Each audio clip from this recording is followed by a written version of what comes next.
Өгний бас байнгын хорооноос дараагаас асууя гэж хэлсэн. Байнгын хорон дарга байхгүй байна да.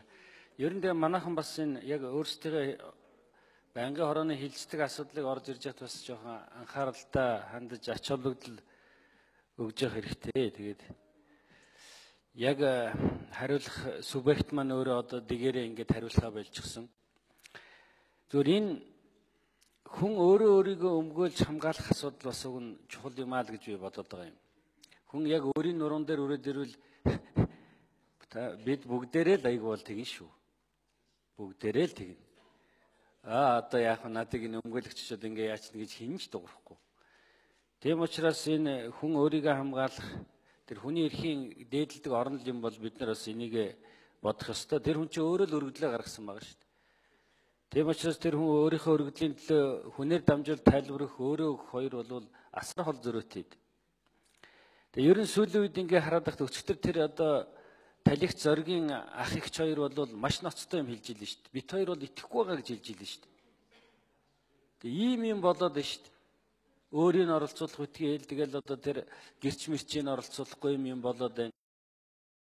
Ер нь энэ асуудал дээр бол бид нар бас ялангуяа энэ зоргийн өхөлтэй холбогдлолтой асуудал дээр бол их хурл онцгой бүр ирэх идэх хэрэгтэй.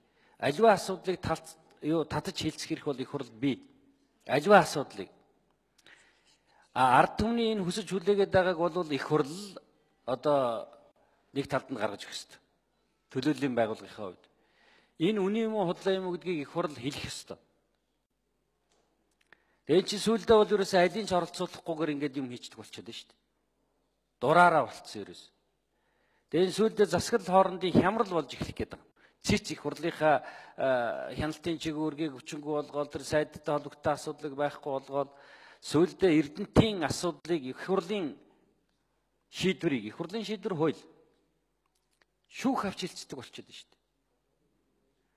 Үндсэн хуулийн цэц засгийн газар их хурлын шийдвэрийг авч хэлцэх ёстой болохоос биш одоо ингээд нэг хаавага нэг сум дүүргийн шүүгч ингээд одоо их хурлын шийдвэрийг авч хэлцдэг болчих юм бол угаасаа энэ засаглал ялангуяа төрийн эрх барих одоо төлөөллийн байгууллагын эрх бол байхгүй болж байна гэсэн үг. Тэгээ ийм юм болоод байхад манай их хурл бол одоо бас энэ дээр ингээд хараа суугаад иж болохгүй байх. Бид нар ер нь тодорхой арга хэмжээнүүдийг аваад их хурлынхаа энэ төлөөллийн байгууллагын эрхээ хэрэгжүүлэх тал дээр бол анхаарах шаардлага байна гэж би ингэж бодож байна.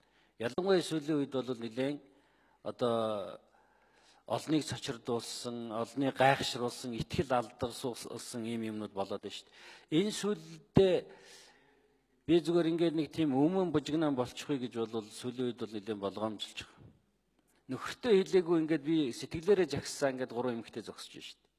Эн чинь юу хэлж ийнэг гэвэл ерөөсөө эн чинь бол цаанаасаа ямар нэг зохион байгуулалтгүйгээр хүн өөрийнхөө итгэл үнэмшлэр ингэж ханддаг болцсон гэсэн үг байхгүй юу? Одоо нэг бурт хийхдээ ер нь тэгэл гараад ирэх гээд байна шүү дээ. Тэгээ бид нар өөрсдөө энийг зогсоох гол хүмүүс чинь энд л сууж байгаа шүү. Төлөөллийг хэрэгжүүлж байгаа. Энэ ард түмний эргэлзээд байгаа юмнуудыг бид нар л энд одоо нэг тийш болгож өгөх ёстой шүү дээ. Манай хууль зүйн байнгын хороо энэ дэр бүр идэвхтэй ажиллах ёстой. Тэр их хурлын бүрэн эрхийн хүрээнд ямар боломжууд байна вэ? Энэ бүгдийг бид ашиглах ёстой. Бага. Их хурл аливаа асуудлыг хэлцэж болно. Их хурлын шийдвэрийн шүүх хэлцэж явах таг дуугаа сууж шүү дээ. Нэг дүүргийн шүүгч хүртэл одоо их хурлын шийдвэрийг ингээд өөрчлөө сууж яадаг юм бол. За энэ асуудлаар үндсэн хуулийн цэцэд улсын хурлыг төлөөж итгэмжлсэн төлөөлөгчөөр учрал гишүүн очсон байгаа. Учрал гишүүн хариулт тайлбар өгье.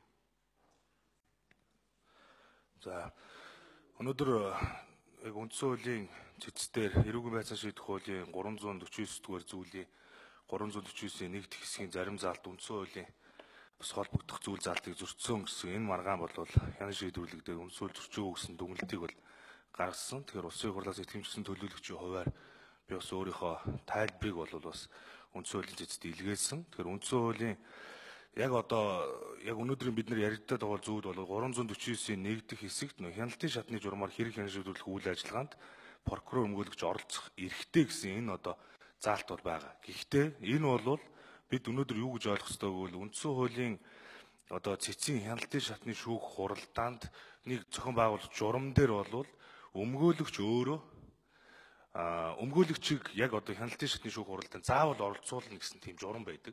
Дээрэс нь өмгөөлөгчийн гаргасан хүсэлтийн дагуу энэ хяналтын шатны шүүх хуралдаа явагдаж байгаа.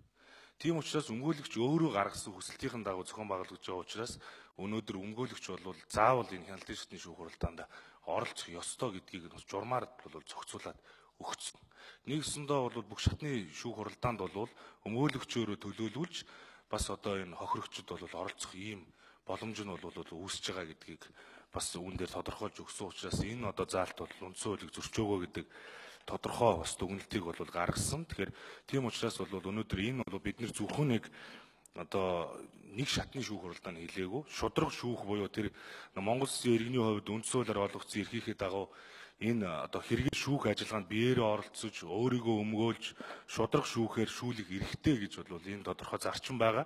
Тэгэхээр шудраг шүүх гэдэгт бол гурван шатны шүүхийг бол ойлгож байгаа. Тийм учраас өнөөдөр хяналтын шатны шүүх хуралдаанд өмгөөлөгчөөрөө дамжуулж эрх ашиг хамгаалуулах бүрийн эрх нь бол бас тэр хохирогчд байгаа.